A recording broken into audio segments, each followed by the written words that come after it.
पंजाब हुकूमत ने मौशी तंगी और जो अखराजात है कम करने के लिए 43,000 से ज़ायद जो खाली असामी हैं उनको ख़त्म करने का फैसला किया है। एक अच्छा फैसला किया गया पंजाब गवर्नमेंट की जानिब से। जी बिल्कुल, बहुत अच्छा फैसला है, क्योंकि हम तो पहले ही कह चुके हैं कि सब कुछ बेच दे, क्योंकि हमने चलाना ही नहीं है। और हमारे तो बुजुर्ग को खुल के कहते हैं जी हुकूमतों का काम जो है अदारे चलाना नहीं है, सिर्फ हुकूमतें करना है।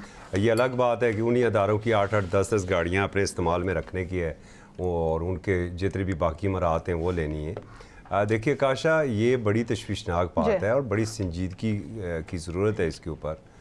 आपने इन नौजवानों को आपने कहाँ पर खपाना है? आप सबसे पहले, जैसे अभी चोई साहब बड़ी तफसील से बता रहे थे, आपने सनती तरक्की का बार बार बड़ा दावे करते हैं जी। और वैसे भी जब भी मुस्लिम लीग नून की हुकूमत आती है वो कम अज़ कम एक बात ज़रूर करती है जी कि हम इस मुल्क में सनती इनकलाब लेकर आएंगे, मगर वो आएगा कैसे? क्या ज़बानी जमा खर्च से हो जाएगा? बिजली तो आपकी पहली बात है मिलती ही नहीं है। मिलती है तो इतनी ज़्यादा महंगी है कि कैपेसिटी चार्जेस की मद में हम 3300-3400 अरब रुपए दे देते हैं। गैस LNG का जैसे मैं बता रहा हूँ वो 2100-2200 अरब रुपया वो हो जाता है। तो जब तवानाई आपको कोई भी सरमायादार है, उसने जहाँ सरमाया लगाना है वहाँ से प्रॉफिट कमाना है ना, किसी ने दुकान भी खोलनी है तो वो नफ़े के लिए खोल रहा है ना। तो जब आपको इतनी महंगी तवानाई मिलेगी तो आप दुनिया से मुकाबला कैसे करेंगे? आपकी एक्सपोर्ट्स कैसे होंगी? कैसे आपका जो ये हमेशा आप कहते हैं जी शॉर्टफॉल आ गया जी, हमारी दरामदाद और बरामदाद में बहुत बड़ा फ़र्क आ गया है, ये कैसे ख़त्म होगा?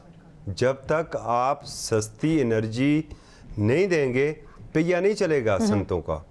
और जहाँ तक रह गई है, आप एक ज़री मुल्क थे, दुनिया का बेहतरीन आपके पास नहरी निज़ाम है, मगर क्या है अब हमें ज़रूरत पेश आ गई है जी कि नहीं, सनती ज़मीन के ऊपर जो है ज़री ज़मीन के ऊपर हम हाउसिंग सोसाइटीज़ बना लें।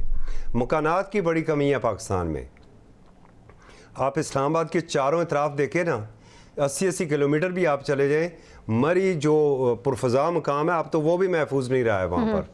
असगर चौधरी साहब, हम देख रहे हैं कि ट्रंप जो है बार बार खुश हो जाते हैं, खुद ही कहते हैं मैं बहुत खुश हूँ, ईरान ने ऐसे कर दिया, ईरानी अवाम से बहुत ज़्यादा खुश हूँ। अभी एक और जो बयान आता है, ईरान में 8 ख़ातीन की मौत की सज़ा जो है वो रोक दी गई है और ट्रंप कह रहे हैं कि मैं ईरान से बहुत ज़्यादा खुश हूँ, उन्होंने मेरी बात मान ली है। क्या कहेंगे इस पर? जी बिल्कुल काशा, देखें इस पर जैसे मैं थोड़ा सा लिंक करूँगा जो सगीर चोई साहब ने बात की है उससे भी। इस पर कोई शक नहीं है कि और कल इसका एक अमेरिकन जर्नल ने एक इतराफ़ भी किया जब वो बात कर रहे थे।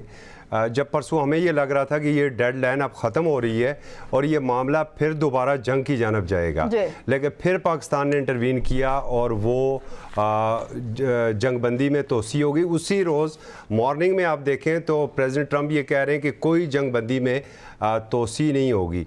उस जर्नल ने बड़ी एक ज़बरदस्त बात की अमेरिकन ने कि प्रेसिडेंट ट्रंप के ऐसे तल्लुकात है पाकिस्तानी फील्ड मार्शल से कि वो अपने दोस्त की बात को टाल नहीं सकते।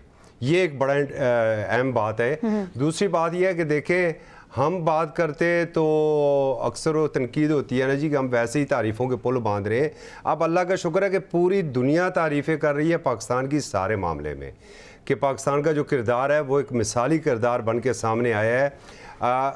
और जो प्रेसिडेंट ट्रंप की जो पर्सनैलिटी है और जो कुछ उन्होंने ईरान के बारे में जैसे अभी आपने जो सवाल किया है ख़वातीन से मुतल्लक, प्रेसिडेंट ट्रंप अगर उसे एक आम फेम में कहें तो एक वो मुहावरा है ना कि पल में माशा पल में तोला, उनकी समझ नहीं आती है कि किस वक्त वो क्या बात कर रहे हैं। बिल्कुल, जब भी वो कोई एक जानब वो धमकी दे, देखें आप मामलात असल ख़राब कहाँ से हुए हैं कि जब फील्ड मार्शल तेहरान में मौजूद थे, ईरानी वज़ीर ख़ारजा ने एक ट्वीट किया और उन्होंने कहा कि हमने आबनाए हरम्स खोल दी है।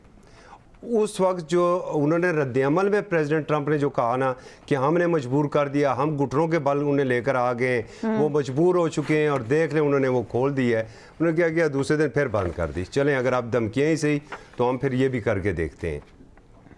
इस वक्त ज़रूरत जिस चीज़ की है, देखें जैसे सगीर चोई साहब ने बात की है, G8 के ममालिक आज बैठे हुए हैं, वो भी इसके ऊपर गौर कर रहे हैं, लेकिन वो बाद जंग के ऊपर वो गौर कर रहे हैं। दुनिया तो मफलूज हो गई है ना, बिल्कुल पूरी दुनिया की स्टॉक मार्केट्स को देख लें, ऑयल का जो इस वक्त क्राइसिस पूरी दुनिया में आया हुआ है, तो दुनिया को तो इसका हल चाहिए ही चाहिए।